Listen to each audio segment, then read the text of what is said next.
मेरे बहुत ही प्रिय और बेहद सम्मानित साथियों, हृदय की असीम गहराइयों से अभिनंदन, बहुत बहुत हार्दिक स्वागत।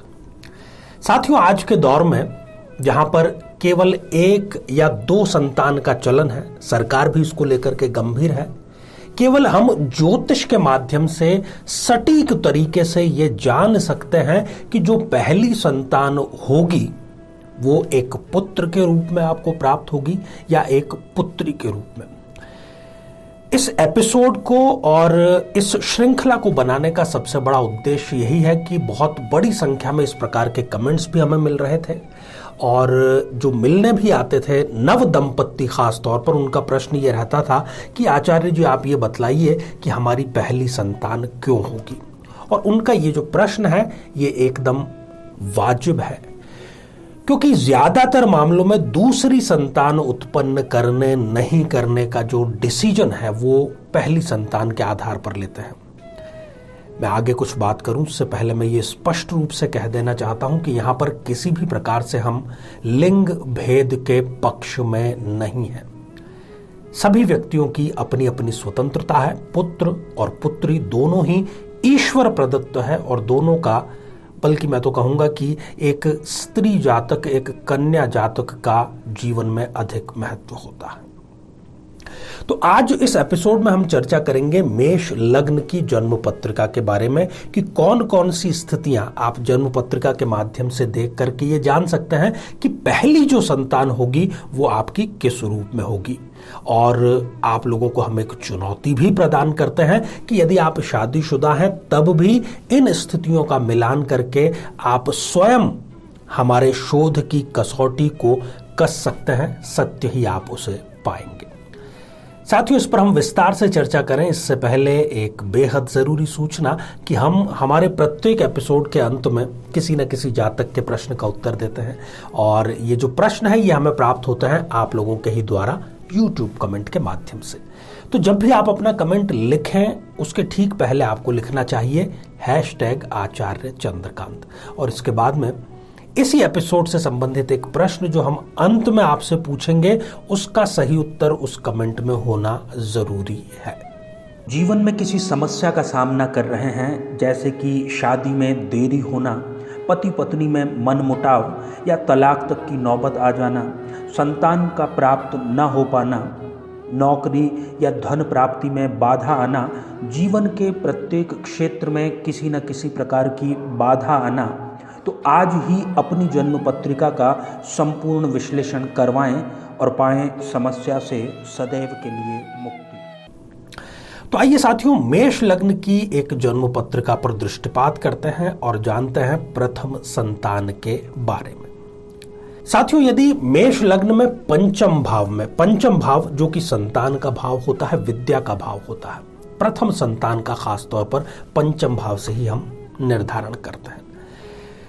तो यदि इस पंचम भाव में जहां पर की सिंह राशि है, यदि शनिदेव विराजमान हो जाते हैं और खास तौर पर इस जातक या जातिका को शनिदेव की ही दशा अंतरदशा चल रही है, तो इनको इस समय के दौरान जो प्रथम संतान प्राप्त होगी वो एक पुत्री के रूप में प्राप्त होगी।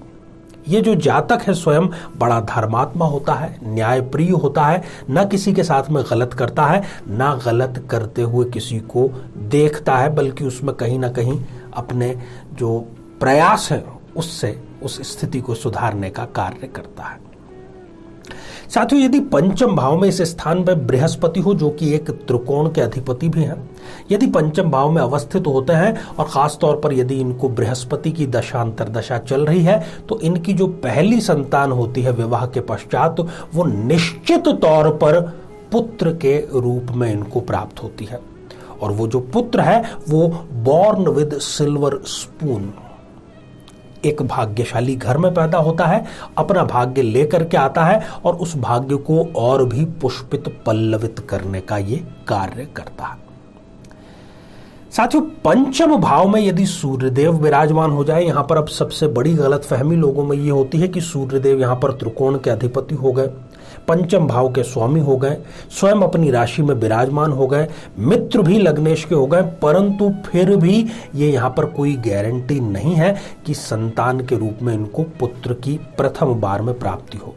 एक बात यहां पर बहुत स्पष्ट रूप से है कि यदि ये स्त्री जातक हैं तो बड़े ही कष्टपूर्ण प्रसव काल के पश्चात ऑपरेशन के माध्यम से इनको संतान की प्राप्ति होती है। कई बार ये स्थिति भी है कि इनको गर्भपात का भी सामना करना पड़ता है, परंतु एक बात ये जरूर यहां पर है कि चाहे पुत्र हो या पुत्री, जो भी प्रथम बार में इनको, वो इनके लिए भाग्योदय कारक जरूर साबित होती है। साथियों, यदि इसी पंचम भाव में चंद्रदेव यदि विराजमान हो जाएं और इनको चंद्रमा की दशा अंतरदशा चल रही है तो इनको जो संतति प्राप्त होगी पहली, वो एक पुत्री के रूप में, पुत्री रत्न बल्कि कहें, उसके रूप में इनको प्राप्त होगी। ये जो जातक है स्वयं अपने पिता के व्यवसाय से जुड़ते हैं, पैतृक व्यवसाय ये करते हैं और वाहनों का इनको अत्यधिक शौक होता है। साथियों, यदि पंचम भाव में यहां पर मंगल देव विराजमान है, यहां पर भी मैं ये कहना चाहूंगा कि लोगों को गलतफहमी है, वो तपाक से कह देते हैं कि यहां पर इनको पुत्र की प्राप्ति होगी, जबकि ऐसा नहीं है। मंगल की चाहे इनको दशा अंतरदशा चल रही हो, यहां पर इनको प्रथम संतान पुत्री के रूप में ही प्राप्त होती है। संतान इनके लिए भाग्योदय कारक होती है। ये स्वयं बड़े आकर्षक होते हैं, पति पत्नी दोनों आकर्षक होते हैं और हष्ट पुष्ट संतान इनका भाग्योदय करने के लिए आती है। साथियों, एक और हम यहां पर चर्चा कर लेते हैं कि शनिदेव यदि इस जन्म पत्रिका में स्वराशि के होकर के 11वें भाव में, लाभ भाव में विराजमान है, तब भी वो इनको प्रथम संतान एक पुत्री के रूप में ही प्रदान करता है। ये स्वयं शनि इनके लिए बड़ा फेवरेबल है, राजयोग कारक है। हालांकि ये थोड़े से जिद्दी होते हैं, अपनी बात ये मनवा करके ही दम लेते हैं। ये सारी स्थितियां हमने जान ली, कसौटी आपको हम पहले ही बता चुके हैं। यदि आप मेष लग्न के हैं, कुंडली मिलान करके यदि आपने विवाह किया है और यदि आप चाहते हैं कि प्रथम जो संतान है वो आपके इच्छा के अनुरूप हो, तो महादेव शिव पर आप जल अभिषेक करें। उस अभिषेक वाले जल में आप 11 बूंदे देशी गौ माता के घी की जरूर समर्पित करें, साथ में उसको मिक्स करें और इससे अभिषेक करें। निश्चित तौर पर आपको इच्छित संतान की प्राप्ति पहली ही बार में जरूर हो जाएगी। इन सभी स्थितियों में आप ये जरूर ध्यान रखिएगा कि यदि कोई ग्रह 0 डिग्री या 28-29 जैसी अंतिम डिग्रियों का हो गया है, तब वो यहां पर अपना फल प्रदान नहीं कर पाता है।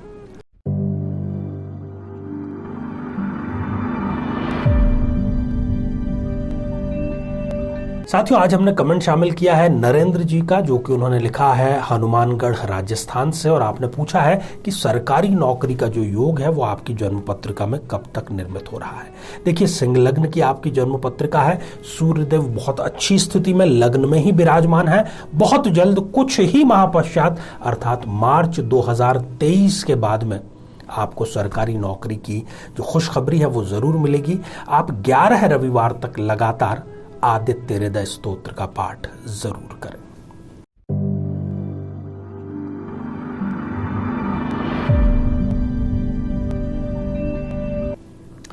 तो साथियों, अब आज का बेहद ही आसान सा प्रश्न। आज हमने मेष लग्न की चर्चा की, प्रथम संतान की चर्चा की।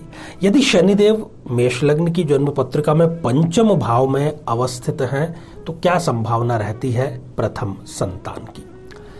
साथियों, आप सभी स्वस्थ, समृद्ध और शांतिपूर्वक जीवन व्यतीत करें। नमस्कार।